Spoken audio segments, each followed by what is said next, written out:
pessoal, do curso Técnico em Manutenção e Suporte à Informática. A nossa disciplina em Português Instrumental é a nossa primeira aula. Eu sou o professor Raimundo Dias da Costa, licenciado em Letras Português, Letras Inglês, e vamos iniciar o nosso curso, as nossas aulas, trabalhos. E como o português é uma disciplina complexa, nós trabalhamos de início a questão da comunicação. Então, o que nós vamos trabalhar nessa aula é exatamente os elementos essenciais da comunicação humana. A linguagem do texto. Dentro dela, nós temos a linguagem, língua e dialetos, conceitos e variedades linguísticas, comunicação, conotação e denotação, níveis de linguagem, os modelos de comunicação, elementos da língua portuguesa e a questão da frase, oração e o período, o parágrafo, unidade de composição, coesão e coerência. Os elementos essenciais da comunicação humana existem desde que mundo é mundo. Nós temos o referente, que é o contexto relacionado ao emissor e receptor. Então, para que haja comunicação, eu preciso de um emissor e de um receptor. No nosso caso aqui, nós estamos emitindo uma mensagem através de um código e esse código ele precisa ser recebido e decodificado. Então, o receptor, ou destinatário, que recebe, ele decodifica a mensagem. E nós precisamos de um canal, que esse canal que nós estamos utilizando é exatamente um vídeo aula, por meio do qual vai circular essa mensagem. E a mensagem é a forma de conteúdo transmitido pelo emissor. Então, enquanto professor, estou transmitindo para vocês o conhecimento exatamente dos elementos essenciais da comunicação humana. Então, eu preciso também do código. É o conjunto de signos usados na transmissão e recepção da mensagem. E esses signos são exatamente sinais que nós temos na comunicação humana. Chamamos as pessoas envolvidas no processo de comunicação interlocutores. Então, enquanto eu estou falando para vocês, vocês são os meus interlocutores, assim como eu sou também interlocutor de vocês, porque eu estou falando aqui em primeira pessoa e vocês estão recebendo a mensagem em segunda. E quando vocês me retornam a mensagem, eu passo a ser o interlocutor receptor. Os interlocutores são o emissor e o receptor, como eu já falei. Então, o emissor emite a mensagem e o receptor recebe essa mensagem e vai entender o que está escrito ou sinal emitido pelo emissor. O emissor é a pessoa ou grupo de pessoas de onde parte a comunicação. Então, nós temos aí uma pessoa se comunicando com a outra, enviando uma mensagem. E o receptor, por sua vez, é a pessoa ou grupo de pessoas que recebe a comunicação. Nós temos aí uma pessoa se comunicando com a outra, recebendo a mensagem enviada e fazendo o entendimento dessa mensagem. É preciso também que haja um conteúdo a ser comunicado, ou seja, uma mensagem. Então, eu tenho inúmeras formas de mandar mensagem. Vocês observem aí nas figuras que tem duas pessoas comunicando, um mandando aquele coraçãozinho que a gente costuma mandar, ou um beijo, e do outro lado, a outra figura, o grupo também interagindo entre si. Então, há várias formas de você mandar a mensagem. Mas o esquema ainda não está completo. Precisamos de sinais para transmitir a mensagem a nossos receptores. Então, eu não posso emitir uma mensagem sem que eu não tenha esses sinais. Então, nós temos aí inúmeros sinais. Nós temos os sinais de trânsito, diversas formas, porque o sinal de trânsito você não pode parar para ler o sinal. Então, tem que ser bem restrito, bem resumido, para que você possa entender. E que você também tenha um entendimento prévio de que sinal é aquele. Então, os mais comuns que nós temos aí é pare, os semáforos, então, mas existem outros códigos de comunicação. Os gestos, os desenhos, o sinal de trânsito. A evolução da comunicação ela vai surgindo e à medida que ela surge, se cria outros sinais de comunicação. Por exemplo, hoje nós temos na mídia os ícones, que eles vão te dizer a que caminho você vai seguir para encontrar uma determinada mensagem.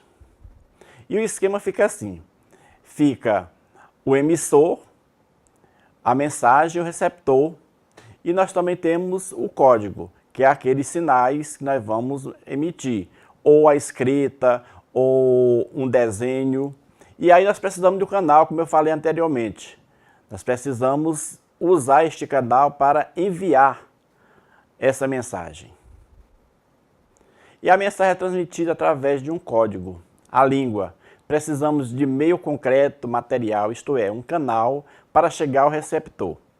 Assim, nós temos inúmeros exemplos de canais. Nós temos aí a voz, nós temos o livro, o aparelho de rádio, o aparelho de televisão, o telefone, o jornal, a revista e a internet, nós temos o celular, que hoje nós praticamente deixamos a revista, o jornal, estamos onde? Na internet, lemos o jornal, nós lemos as notícias, os bate-papos. Nós também temos o celular, que nós estamos também deixando um pouco de ver na internet para ver no celular. Aí vem as mídias que elas são colocadas no celular. Aí é criado recentemente o grupo de WhatsApp, onde você se comunica em tempo real com todas as pessoas que você quer se comunicar, grupos, individual, enfim. São exemplos de diversos canais que nós temos. E nós temos aí também uma grande mídia, que é a televisão. Mas até a própria televisão, a gente já concebe que ela está ficando um pouco obsoleta, porque se usa muito o celular. E aí, em casa, todo mundo está ali, basta ter a internet. E aí todo mundo vai para o celular. Então são formas de comunicação instantânea, são formas de comunicação que ela vem evoluindo. E vocês que vão estar trabalhando com a informática, precisa conhecer bem essas formas de comunicação. Então, em resumo, os elementos da comunicação, ele tem o quê? O emissor, o receptor. São os principais, porque se eu tenho uma mensagem, mas eu quero enviar e eu não tenho receptor, como é que ela vai funcionar? Então eu preciso também da informação. Também eu preciso do código, o código linguístico ou os sinais. E também eu preciso do canal, que eu acabei de falar. Nós temos inúmeros canais que nós podemos estar passando essa mensagem. Até um simples piscar de olhos é um sinal que está emitindo uma mensagem. Quando você vai, de repente, caminhando pelas ruas e vem um vento, joga areia do teu olho.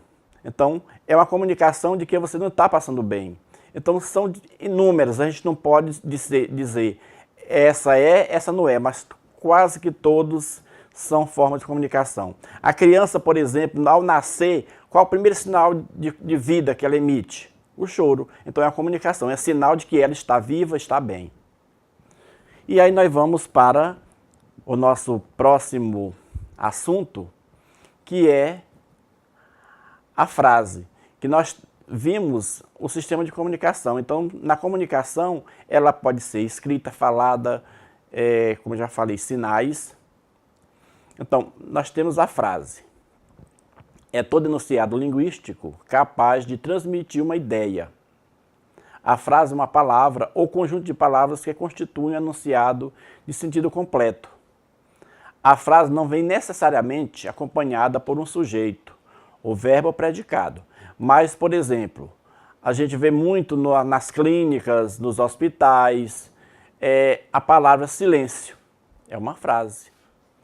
Você chega próximo do semáforo, pare. É uma frase.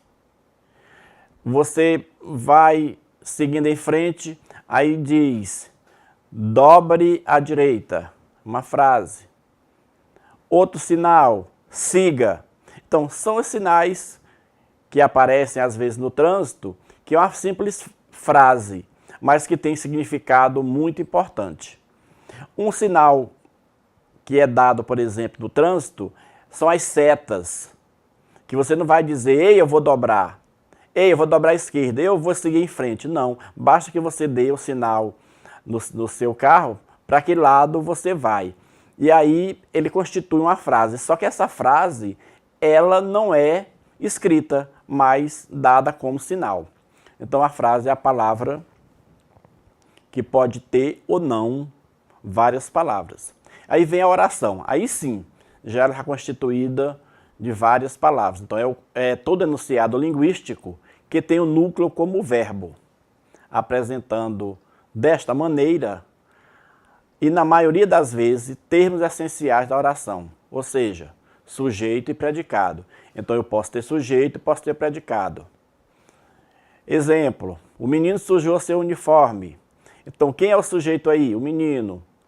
O núcleo que está relacionado à frase. Então o verbo, sujou. Aí eu posso dizer, o menino sujou. Aí eu tenho várias conotações, que nós vamos ver adiante. Então, o que caracteriza a oração é o verbo. Não importa que a oração tenha sentido ou não sem ele. Então, eu posso dizer, o menino sujou. Então, sujou, verbo. Então, não vai dar muito sentido. Então, sujou o quê? Então, quem suja, suja algo. Então, eu preciso de um complemento, que esse complemento vai ser o predicado. E aí nós temos o período. O período já é uma frase maior, é uma frase que possui uma ou mais orações, podendo ser simples, constituído de uma só oração. Exemplo, João ofereceu um livro a Joana. Composto, quando é constituído de duas ou mais orações. O povo anseia que haja uma eleição justa, pois a última, obviamente, não foi. Então, nós temos a primeira oração. O povo anseia que haja uma eleição justa, pois a última, obviamente, não foi. Aí nós temos uma separação por vírgula e uma situação em que ela simplesmente continua. Mas tenhamos cuidado, porque eu posso dizer, o período simples, ele tem o sujeito composto. Que aí, às vezes, você, por ter dois sujeitos, você acha que o período é composto. E, na verdade, não é. Por exemplo, nós temos Joana ofereceu um livro a Joana.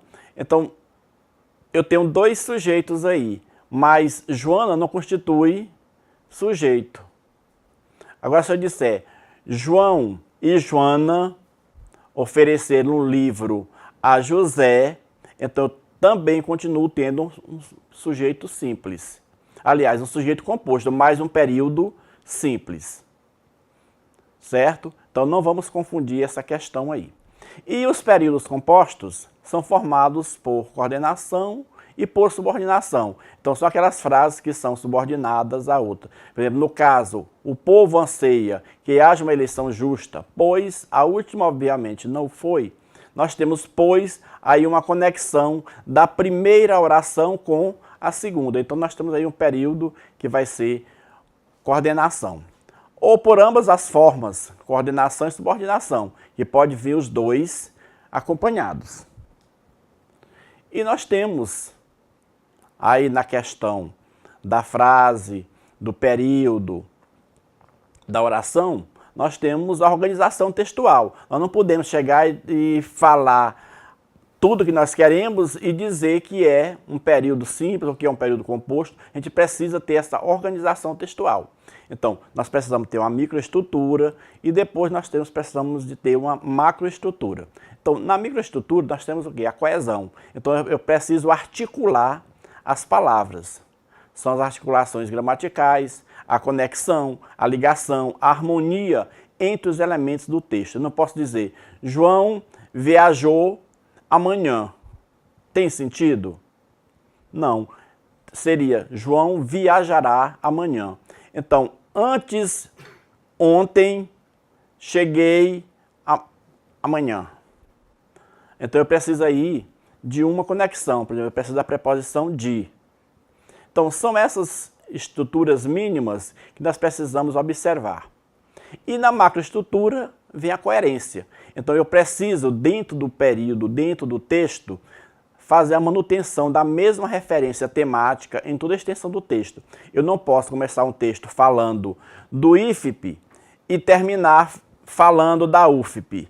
Então, eu tenho que estar ligado diretamente naquilo que eu quero falar sobre o IFP. E quando eu chego lá no final, eu preciso fazer várias conexões para que meu texto tenha o quê? Uma introdução, um desenvolvimento e uma conclusão. Isso também acontece com o parágrafo. Então eu preciso organizar minhas ideias. E sem isso eu não tenho coerência e nem tenho coesão. Então eu preciso que tenha o quê? Uma introdução, um desenvolvimento e a conclusão no meu texto, no meu parágrafo. Então para que possa haver um entendimento entre emissor e receptor. Então, a introdução é o início do texto, contendo o tema a ser desenvolvido, exposto com muita clareza, envolve o problema a ser analisado, geralmente pode ser exposto em apenas um parágrafo. E o desenvolvimento? É exatamente onde eu vou expor as minhas ideias, concretizar aquilo que eu disse na introdução, ou seja, na abertura do meu texto. É o corpo do texto, onde se organiza o pensamento, compõe os argumentos, no que, no caso, é o posicionamento adotado. Então, você vai se posicionar em terceira pessoa, que geralmente você vai escrever um texto em primeira pessoa, mas quando você escreve em primeira pessoa, você mesmo assim você precisa se posicionar dentro do texto, organizando com vários argumentos. E, por fim, a conclusão. Então, é a síntese do problema tratado no decorrer do texto. Fechamento da redação, ou seja, do parágrafo ou da sua exposição. Aquilo que eu disse anteriormente, eu não posso iniciar falando de uma coisa, terminar falando de outra. Embora eu fale das duas coisas no texto, mas na conclusão eu tenho que fazer uma geral, eu tenho que passear, como nós costumamos dizer para os nossos alunos, eu tenho que passear no meu texto e fechar fazendo uma síntese conclusiva daquilo que eu quero afirmar, ou que eu quero discorrer, ou eu quero caracterizar no meu texto. E aí, esse texto ele precisa ter as palavras, essas palavras precisam ter significados. Então, a palavra com significação ampla, cujo significado extrapola o sentido de uma palavra usada de modo criativo. Então, essa linguagem, ela é rica e expressiva, nós chamamos de conotação. É a palavra em si, o sentido dela em si. Mas eu posso desvirtuar essa palavra. Eu posso dizer, hoje eu tomei café com chuva. Você toma café com chuva? Não toma, mas de repente deu a conotação de que você tomou café na chuva. Ou eu posso dizer, comi a manga de qualquer jeito. Mas que manga foi essa? Aí vai dar duplo sentido, porque nós temos a manga da camisa, nós temos manga fruta e outras palavras que vai dar a conotação de que você possa pensar. Então, essa linguagem ela é expressiva, ela é mais usual no cotidiano da comunicação, principalmente na comunicação fora da comunicação oral expressiva em ambientes mais sociais, que possa estar utilizando essa comunicação. E aí nós temos a outra palavra, palavra de significado restrita, palavra usada de modo automatizado, palavra com sentido comum do dicionário, que é a linguagem comum, que é exatamente a denotação. Então, se eu tenho manga, então eu tenho que dizer que é manga. Manga é uma fruta que veio da mangueira e tal. Mas eu tenho, porque a gente utiliza a manga da camisa, é uma parte da camisa, mas aí vai ter que falar fazer essa referência lá no dicionário. Mas se eu digo linguagem, o que é linguagem? É uma forma de comunicação, então ela vai estar lá no dicionário. Então eu não posso desvirtuar essa palavra. E nós agradecemos, temos as nossas referências que nós utilizamos, que está aí no material de vocês. O Monteiro, a Cláudia Monteiro, Português Instrumental, que nós temos todas as atividades e temos os nossos trabalhos a serem feitos.